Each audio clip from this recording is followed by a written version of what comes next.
One thing I did notice with 2XKO is I felt the time was a bit short. I felt like there's a lot of timeout situations, and I'm wondering if that's the result of a lot of defensive options. I had a bit of a mixed opinion on that because, well, in the Alpha Lab 1 phase and also some of the offline exhibitions that were available at EVO and when we played on them, timeouts was never a thing. I mean, we would know that it exists, but it was never a concern to see that it happened that frequently. And I looked at the clock, and it was 120 seconds. So it's 2 minutes. Yeah. It may not be the true, Greenwich time standard 1 second, because, Marvel seconds were notoriously known for it's longer than 1 second, like real seconds, right? But even then... We should have measured the 2XKO seconds. Yeah, we can test that out maybe from our recordings. Oh, yeah, we can just watch the recording. 2 minutes is technically, or like not real 2 minutes, but written 120 is a first. Like most fighting games, it's like as long as maybe 99 seconds. Tekken is 60 seconds. Most Capcom games that I know are 99-second based. 120 is the first. So even then, the time wasn't enough. Yeah, I'm wondering if they chose 120 because they wanted to have real seconds, and then they decided to just go to 120 instead of making fake seconds, that they did with the other games. Games, I think Street Fighter 6 is actually real seconds. I think I measured it. Is it? Yeah, I want to say I want to say that those are actual real seconds. But yeah, the pacing of the game is interesting because, granted, we were playing. I was playing Echo Jinx, and you were playing Ilaoi and Jinx. Yeah. So we were kind of playing zonery characters and stuff like that. But I don't think we were playing that lame even because we had mix-ups, we had rush downs and pressures and everything. Yeah, I remember push blocking a lot because I was pressured so much. So. Yeah. It seemed fair enough for me. Yeah, I think I should. I don't think I used push block when I should have. But this is one of those things where maybe near the end, you figure it out because we play one session, but the Alpha Lab 2 was not very long, so it was kind of you kind of played what you could get. And of course, time zones are different too, right? But we got kind of a taste of it. But definitely there was timeout situations, and I think in Marvel games. It's the timeout situations in these tag games are kind rare. It's rare, and it's also not as hype, I think, because it's hard to tell who has more health, right? Because it's kind of, isn't it additive where they combine the health or something? So there was a change in that too. Usually it was additive. I think Marvel 3 was percentage based. Ah, okay. So every Capcom game is also notoriously known for every character has different health bar. Usually there's a standard, like Street Fighter is Street Fighter 6, let's say, is 10,000. Marisa and Honda is 10,500, and Zangief is 11,000. And even past Street Fighter was like that. Akuma, we all know, very low health. Seth, low health. Yeah. Marvel games also, everybody had different health. Phoenix has the lowest health. I don't know the exact number. It's under 500,000. Everyone's standard is about 1 million. Okay. Yeah. Marvel strength is 1 million damage, whatever. Yeah. Yeah. So 1 million is a standard, but Amaterasu is one of the lowest, but Dark Phoenix or Phoenix has the lowest because her concept is she gets stronger when she revives, right? When she dies or whatever, right? So percentage-wise, it's smaller compared to Thor or even Hulk is over 1 million, right?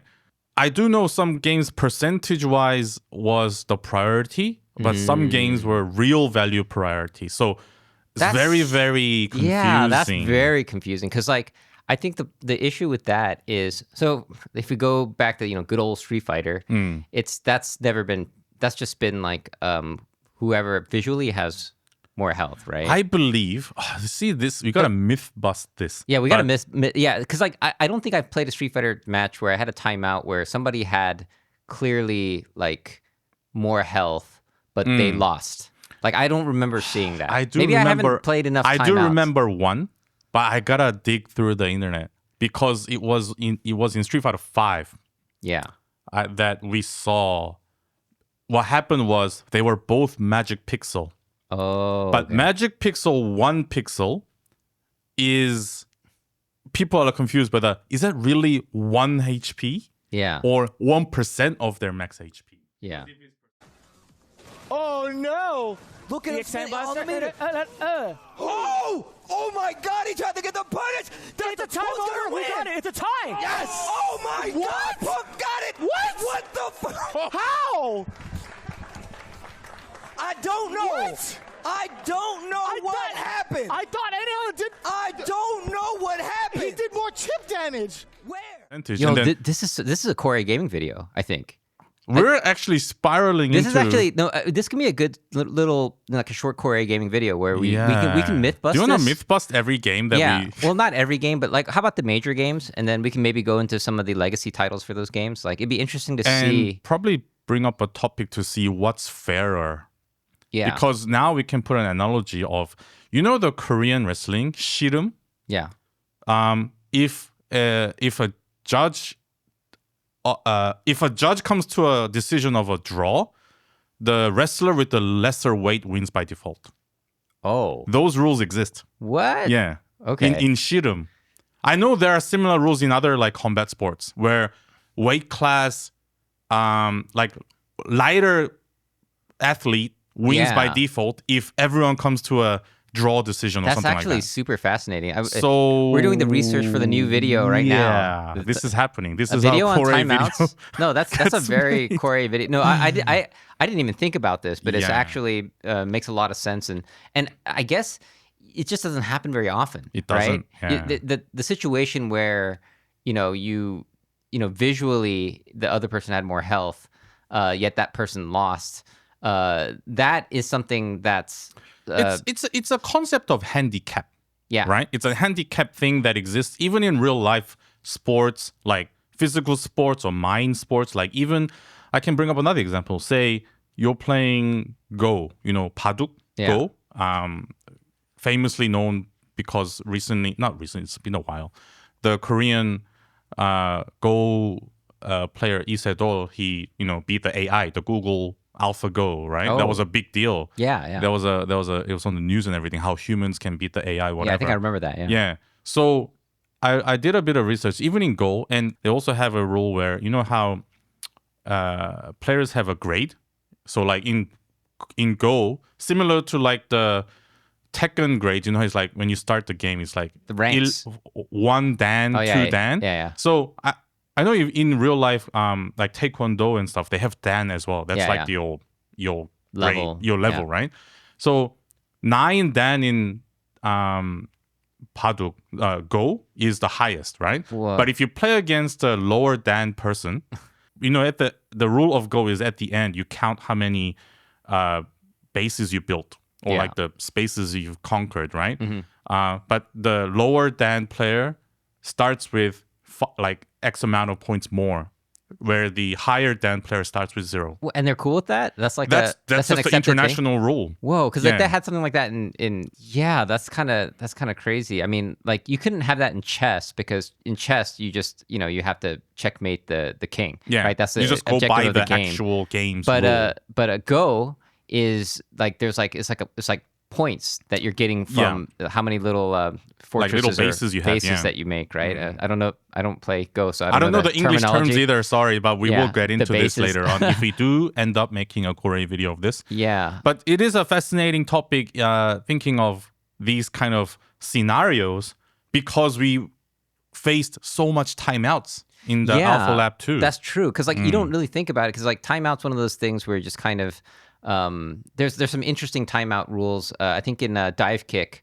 There's that line that comes whoever's closer to that line because there's no health in the game, Yep. right? It's just one hit kills, so they have to make a different system for timeouts. But okay, so I just before I forget, this just popped in my mind while we were talking about Go and everything. So in Street Fighter, if Akuma and Ryu are playing and nobody touches the controller and the time runs out, doesn't that mean that Ryu wait. would always win because he has more That's health? right. If it was So it health does based. prove that it's based on percentage. It must be percentage. And Yeah. if it's based on percentage, then it's always the health bar. That's why visually the health bar Yeah.